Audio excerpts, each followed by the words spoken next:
Hi everyone and welcome back to my channel. Today we're going to be talking about how I fertilise my orchids and looking at pH and TDS as a measure of the way that you're fertilising your orchids and how many nutrients are being absorbed by the orchids. So really I wanted to do this just to offer kind of my perspective on how I fertilise my orchids. Everyone has their own opinion on this and there's not really a right or wrong way to do it. It's just different ways and it's kind of about trying what works for you with your whatever water system that you're using and your environment really. So really I just wanted to talk a little bit about the types of fertilisers that I use and the types of supplements that I'm trying out right now and how I then pH the fertiliser mix to make sure that all those nutrients are available to orchids at different times. So just a general introduction, I use the RainMix orchid fertiliser, which is this one. And this is based from the MSU formula that was first studied by Michigan State University, where they looked at the nutrient availability to orchids at different pHs of different nutrients.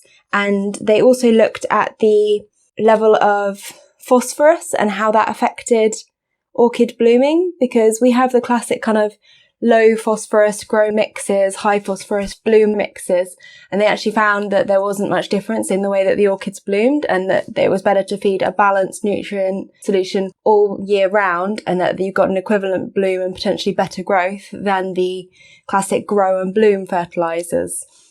So this is the breakdown of the nutrient mix in the RainMix. As you can see, it's got a high amount of nitrate nitrogen available to the orchid and low amounts of ammonia nitrogen. It has no urea-based nitrogen. So that is the type of nitrogen that it's more difficult for an orchid to absorb because it has to go through a chemical reaction first to process it into available nitrogen, whereas the nitrate nitrogen can just be more easily absorbed by the orchid at lower temperatures, whereas this urea nitrogen needs to go through this reaction at higher temperatures in order to be absorbed. The calcium levels in this are very good and they're actually optimised for use with reverse osmosis or rainwater. So you've got a large amounts of available calcium, which is kind of in line with the amount of nitrogen that's there. Since orchids like quite a lot of calcium for good growth patterns, this is quite a good amount to have. And you can see the other micronutrients as well as the primary nutrients. So this is quite a well balanced mix. And this is just a bit about the mix. If you want to have a read, you can pause it on the different bits. So it comes in powder form and it's really economical. This has lasted me 6 months already and I'm barely scraping it. They recommend using 1 gram in 2 litres at every weekly feed. They've already calculated for you 0.5 gram per litre at every watering. And they say there's no need to flush in between because this is quite a low amount of nutrient solution that you're feeding, but you're feeding it at every feed. And I've also been trialling recently using silicone in some of my orchids. And I've definitely noticed a kind of thicker, shinier, healthier looking leaf overall. It's very difficult to actually quantify. So I'm going to carry on using it because I quite like what it seems to be doing for my orchids, but it's not like a dramatic, my orchids that have been fertilised with silicone look incredible and my orchids that haven't don't. I kind of noticing a bit of a difference, but it's not enough that I could tell you 100% this silicone supplement will change your orchids forever.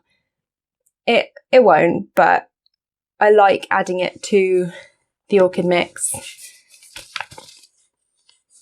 It's not actually in this as a micronutrient, and I will pop some links down in the description as to the benefits of using silicone on kind of cell wall development, plant growth, and it's supposed to increase resistance to pests as well because it's increasing the thickness and kind of toughness of the leaf overall. So I've talked about the RainMix I use and the silicone. The other supplement that I use regularly with pretty much every feed during the growing season is this MaxiCrop seaweed extract. So seaweed or sea kelp extract contains growth hormones, including things like auxins and cytokinins and gibberellins, which are all hormones that are required by the plant to induce growth. Now, in high quantities, auxins have been found to actually be detrimental to plant health, but at very low quantities, if fed with every feed, you can really stimulate the growth of the plant. And this is actually probably what they would be getting in the wild, because orchids are going to be attached to a tree. They're going to be surrounded by breaking down plant matter. Every rainfall, more degrading plant matter is going to be washing onto them, and that's what they'd be fed in the wild. And that's going to contain all sorts of enzymes, amino acids, nutrients, in the RainMix. And also it's probably going to contain growth hormones that are breaking down from other plants. I think it is relevant to use it in the home environment. So after I've added all those, I then pH down to around a pH of 5.8. And for my orchids in moss, I pH down to around 6, because the moss itself is slightly acidic, and that takes it down to around 5.5 to 5.8. I kind of monitor that regularly so that as the moss starts to break down, it becomes more acidic. And as this happens, if you can kind of catch on to that and just not feed such an acidic mix, you can balance what's actually in the pot a little bit better. So it's always worth, before you pH any solution, to actually look at what the pH is of what you're already feeding. So do your usual nutrient solution, pour it through the orchid pot, and pour it through a few times, and then catch that last little bit of runoff and pH that. And then you can check what you're actually feeding and what is in the pot, because bark and moss have slightly acidic pHs anyway. So if you're pHing down too much and then adding that to moss, that will lower the pH even more. Most of my orchids are in semi-hydro with leca, although most of my Oncidium Miltoniopsis types are in moss. So I kind of I make up 2 different nutrient solutions, and I pH down to 5.5 for the leca orchids, because leca has a neutral pH, so you don't really have to worry too much about that adjusting the pH of the solution. I have checked that with my brand of leca.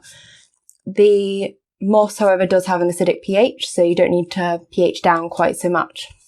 So if I just show you kind of what I do, maybe that'll be helpful. Usually I do this in a pump sprayer, and then it's a 5-litre pump sprayer, and then I just go around watering all my orchids with that straight away. But it'll be quite difficult to show you on camera, so I thought if I do it in a jug, it'll be easier for you guys to see. Okay, so the other thing that I haven't mentioned is that I use a zero water filter, which is a 5-litre water filter. And I use this because I can't install an RO system in our home. And this gives you a TDS of 0 after filtering. So first of all, start with the basics, the water I use. So this is my tap water.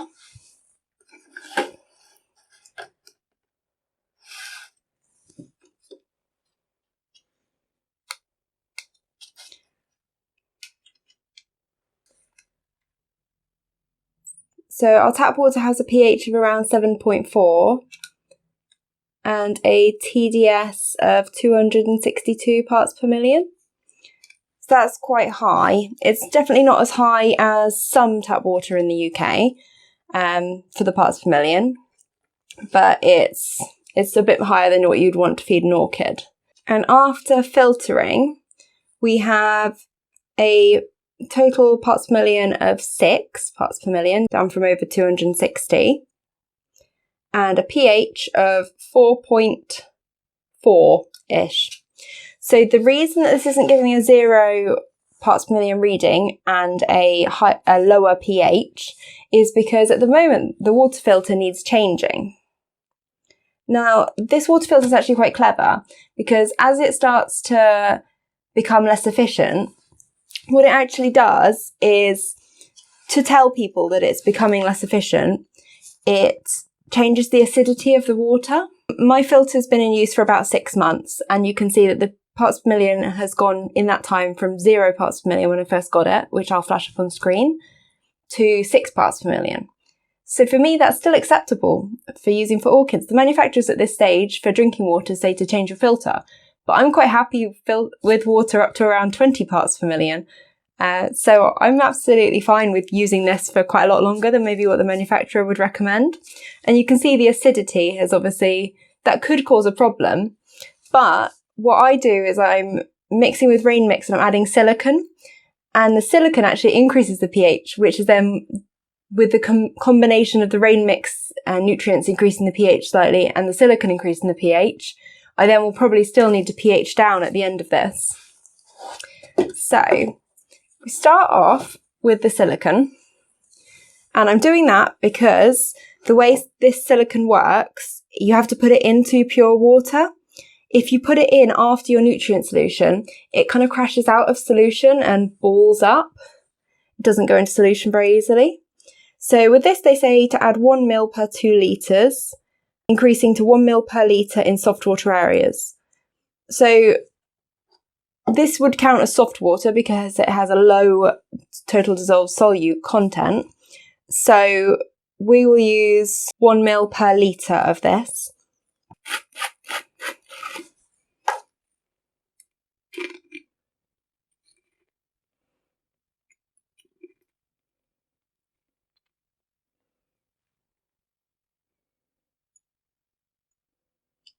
Okay, so I'm going to make this up to 1 litre. As I said, I usually do this in 5 litres, but it's just scaled down from what I would usually do. So I've mixed that up and that is all in solution. And next we are going to add the RainMix.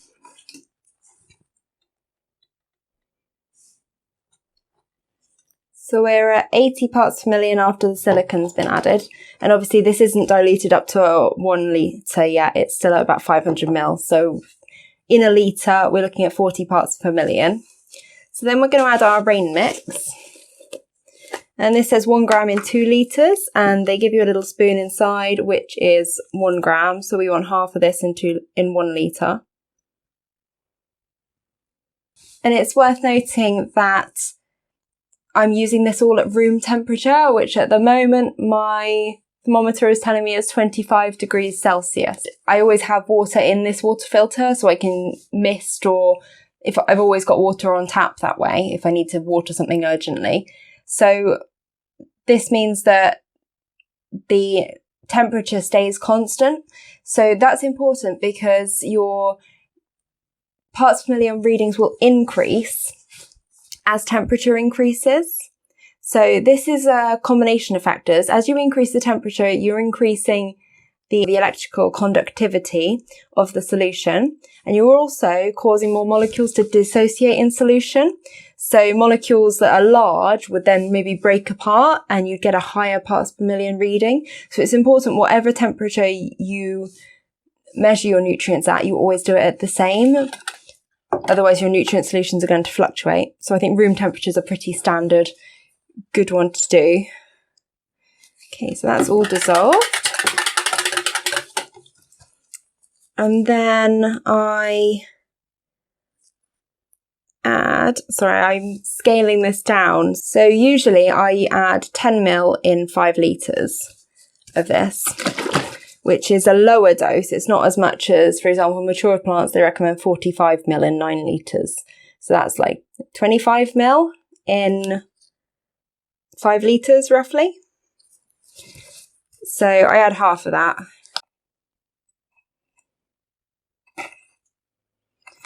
So this I usually add 10 ml in 5 litres. So I'm just going to add 2 ml in 1 litre.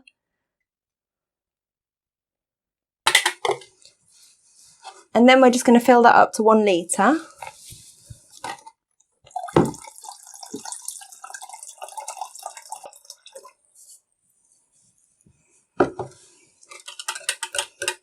So that's filled up to 1 litre.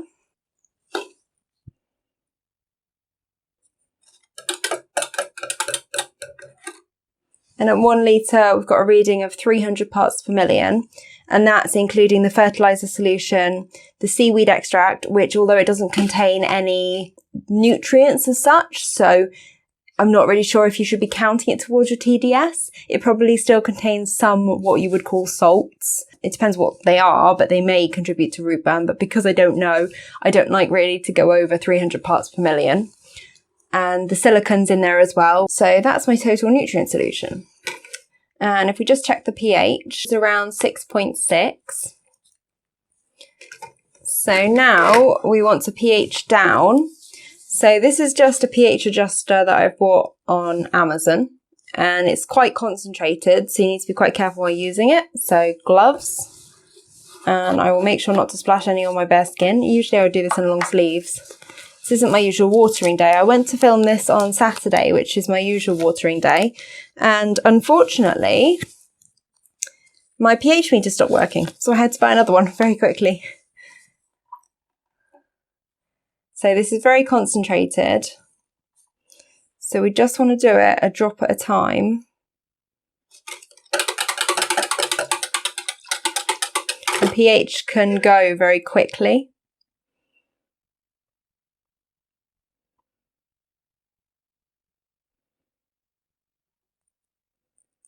Just wait for it to... Okay, so that's saying about 6.2.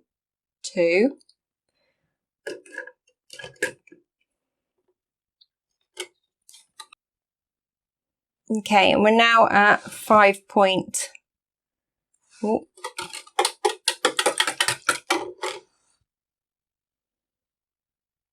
So we're now at around 5.95. Just another drop should do it.